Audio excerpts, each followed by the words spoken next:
Hi again, for all you folks in the Highlands, it's good to be with you. My name is Eric Parker, and Robbie and Karen have again given me the privilege of sharing a few thoughts with you. So I'll just begin by telling you, many moons ago I trained as a nurse, a psychiatric nurse, and while I was in the School of Nursing, their biggest challenge was, I would say, would be dealing with what they called institutionalization. There were some hardened nurses that were continuing to do things as they had always done them. Old ward sisters and charge nurses who would say, don't tell me what to do, I've got 30 years of experience or something. And the nursing school would say to us as students, they would say, it's possible that they have 1 year's experience and they have repeated it 30 times. So just trying to get to grips with that kind of understanding of how to stick at things, how to keep going with stuff, but also to keep learning so we don't get stuck in any rut. To be able to grow by being adaptable, by being teachable. And so today, the theme of today is perseverance. The idea to keep going, but also to keep growing. I'm sure we all want to feel stronger as Christians. That's our challenge, is to be healthier, more mature. We ask ourselves, how does that really happen? We might like it to happen by having less problems, by having fewer difficulties. We could all grow marvelously if we had, less going on in our lives, if stuff wasn't happening. Let me read you some verses from James chapter 1 verse 22 to 4. He says, "Consider it pure joy, my brothers and sisters, whenever you face trials of many kinds, because you know that the testing of your faith produces perseverance. Let perseverance finish its work, so that you may be mature and complete, not lacking anything." Just taking note specifically of verse 3, those words there, you know. You know that the testing of your faith develops perseverance. So we might not like some of the stuff, that's going on in our lives, the trials and the tests. That's what how the Bible describes what we might say is stuff. But our suggestion might be that all that stuff does us no good. It's harmful. Those tests that come, well, they would make me weaker as a Christian. The trials, it would drive me away from church. That's the danger of anything happening in my life. Oh, I can't cope with that. It's going to stop me from coming to church. I can't cope with it. I'm not going to be able to have contact with any Christians while I'm going through this. Listen, the Bible is clear. The reason that stuff is happening in my life, in your life, it develops perseverance. Eric, it's moving you on. It's maturing you. It's making you healthier as a Christian. It's moving you towards completion. All that stuff I didn't ask for, I didn't expect. It's purposeful. It is meaningful. So becoming a strong Christian is not the outcome of a smooth, unruffled life, but it is in fact the result of facing trials of many kinds. I'll just as a bit of an aside, 3 areas of perseverance, not very spiritual really, but I'll mention them: the chariot, the clan, and the church. So here we are. You've got to have a chariot eventually at some point, whether you get on a bus or the train, or you might have a car. And if you are wanting to learn to drive and get in your own chariot, you've got to have perseverance, because it's too easy to have a crash. You've got to persevere to learn to drive. With your clan, well, you know, you've got to persevere. You've got to persevere with your spouse. It may be, you know, that you both have things that you've got to alter and change. You've got to persevere. You've got to persevere with your kids. It's not easy raising kids. It's work. It's a challenge, and you've got to develop perseverance. You've got to face trials of many kinds with kids. So perseverance. But also, I would say, with your mother-in-law, you all know who she is, and you've got to find perseverance there as well. And then the third is church. That's probably what we're going to talk about more this morning, is how we have tasks. I hope that you're all involved in some way or another in maybe a ministry or a role or a task regarding church. What are you doing? What is your contribution? Are you involved in a house group? All these small things that we maybe think, you know, you need perseverance to keep going with all of that kind of stuff. So to begin this about perseverance, I'm going to just contrast it with stubbornness to start. Perseverance versus stubbornness, because they are close, but there are some slight differences. They say that one comes from a strong will and the other comes from a strong won't. I will, I won't. So there's a positive sense about perseverance. I will, I will, I will.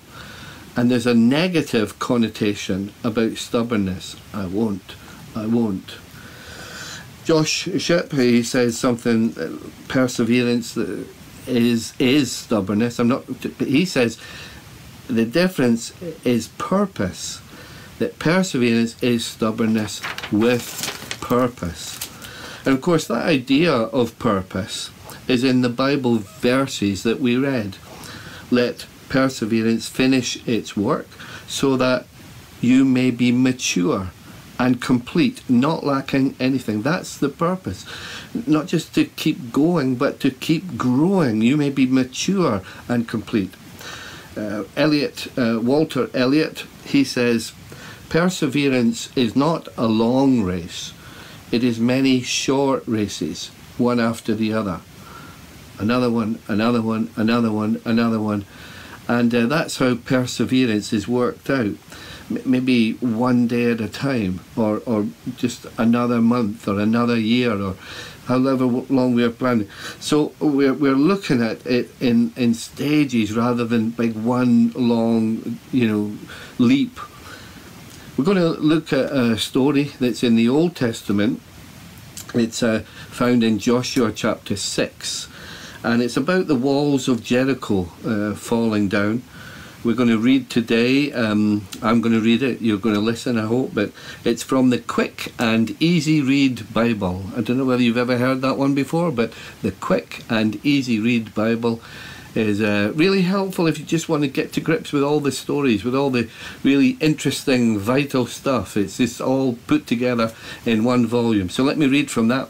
The Israelites laid siege to Jericho.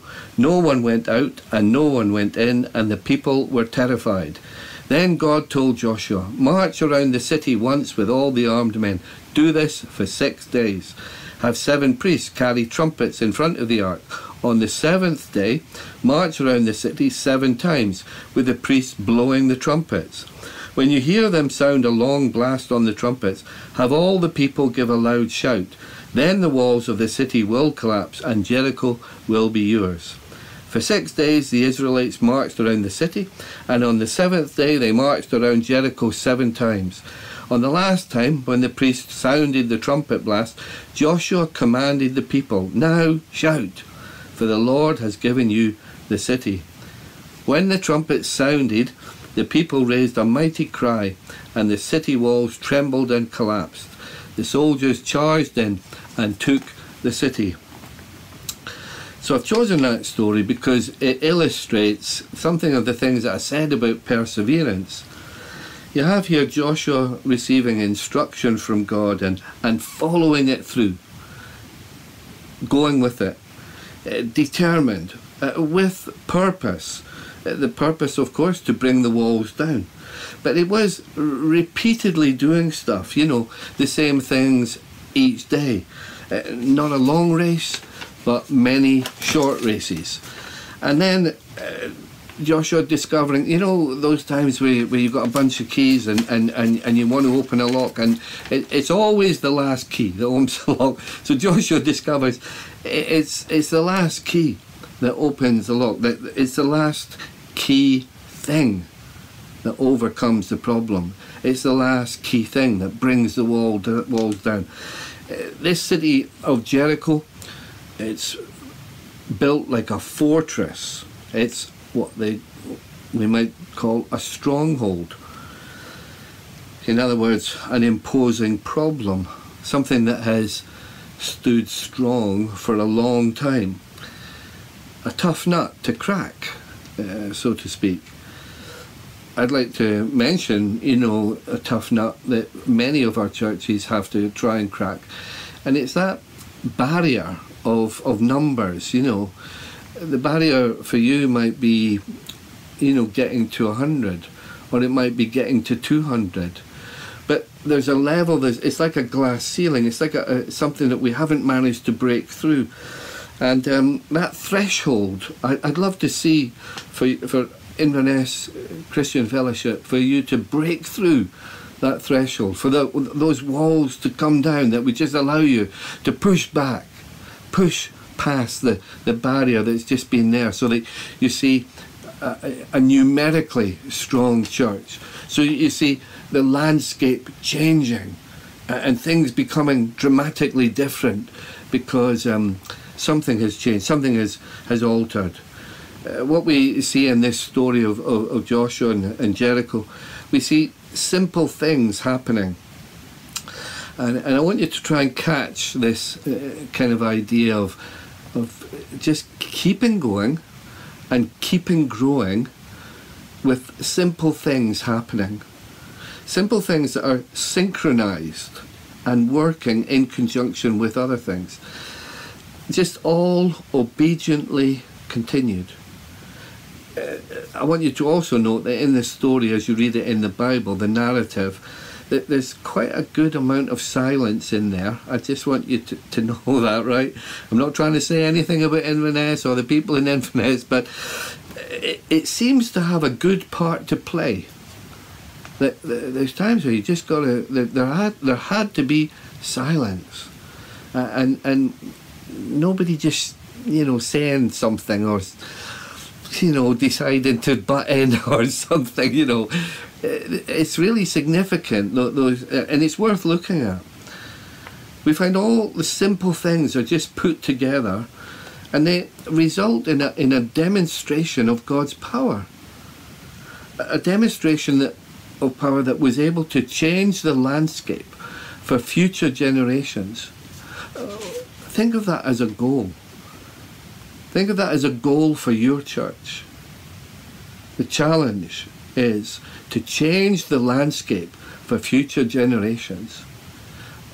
That's an amazing thing that we think is far out of our reach, but not if we carry on doing the simple things, doing them together in a synchronized way, with a simple obedience. You see, these folks were not involved in anything too difficult. They just showed faith to crack on and do the stuff that they'd been asked to do. Things like blowing a horn, some were asked to walk. Some were asked to shout. And of course they had to shout at the right time, as I said, So they had to remember, they had to have a little bit of memory to remember the order, not to do things in the wrong order. So they also had to be able to count. They didn't have to be mathematicians, they just had to be able to count to 7. So for 6 days they went round the city, carrying the ark, priests blowing the trumpets. On the seventh day, 7 times round, then the long trumpet blast, then the huge shout from everybody. So another, we had to be able to say we. They had to be able to shout. Wouldn't it be great if we could just shout right now? Imagine if I asked you to shout right now.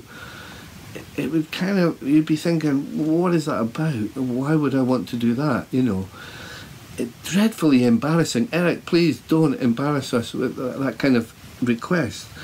But here in the story, you've got a group of people that are overcoming their embarrassment.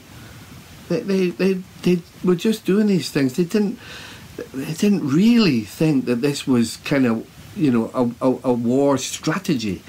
They were embarrassed by this simple actions, but it resulted in something so powerful that it's recorded as an act of faith in Hebrews chapter 11, that great catalogue of acts of faith.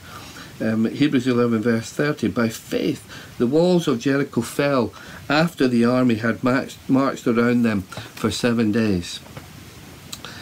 So just to reflect on it all, on the face of it, it wasn't going to work, you know. It really, as I say, it was embarrassing to think about it. Walking, counting, shouting. But as the people persevered with simple stuff, their faith began to grow. We know that there was no visible progress as they were going round, you know. The walls were not crumbling. Nothing was changing as they kept going, as they kept doing what they were asked to do. But they persevered. It seemed to be a waste of time. Maybe some whispered about that. You know, it wasn't quite as silent as we thought it was. Maybe they thought it was a waste of resources. They kept going. Now, they were just going round in circles, but they kept going. They persevered. The walls were not getting any weaker, but their faith was getting stronger. Verse 3, James 1, you know that the testing of your faith, it produces perseverance. And whatever we are involved in ICF, you know, you'll be involved in stuff, maybe the kind of metaphoric walking, counting, shouting, simple things that, you know, like looking after kids or playing in a worship band or making cakes, providing other types of food or hospitality, inviting people to Alpha, maybe phoning somebody up, sending a text message, maybe just listening to somebody's pain. Whatever God has asked us to do, we persevere with it. Whatever God has asked you to do, persevere with it. He will guarantee the results. The walls will come down. Strongholds will be conquered. Barriers overcome. Thresholds smashed. Landscape changed forever for future generations. Sometimes, you know, we might think we are persevering, but it's possible that we might be stubbornly continuing. I try to indicate the difference between perseverance and stubbornness, you know. They're so close together. They're so easy to cross from one to the other. And it's not easy for us to see when we're kind of stuck. Our hearts are right. We want to be doing the right thing and to keep going, to keep going, to keep going. But I do know this, that God will help us and guide us as we are pursuing the right things.